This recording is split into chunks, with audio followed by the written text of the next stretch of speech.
Egypt's 2011 unrest that toppled former President Hosni Mubarak led to a dip in business activities and a slowdown in various government ministries. The country's tourism sector was one of the industry affected by the uprising. Tourists chose to stay away following continuous fighting in the country then.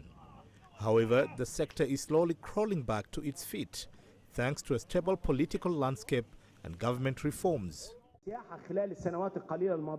Tourism during the past few years, as you know, compared to 2010, the peak year that we used to measure progress, during which we had 14.7 million tourists.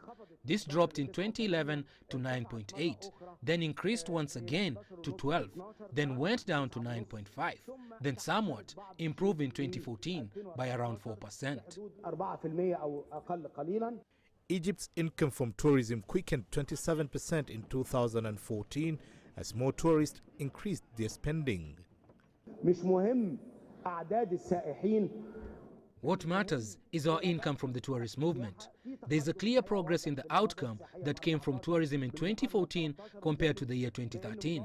And that's because the average spending has increased. It had dropped to $62 for one tourist per night from 85. The number of night tourist stay has also increased after declining in 2013. All of this led to the final tourism outcome increasing in 2014 from just below $6 billion to $7.5 billion, which is more than 20% increase in our tourist income for 2014. Although tourists are slowly reappearing in hotels in Egypt, especially from other Arab states, a deterioration of the security situation in the Middle East poses a threat to the revival of the sector.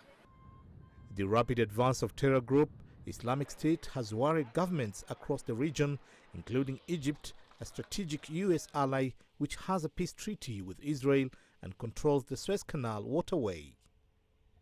Wazir, Khamsin, CCTV.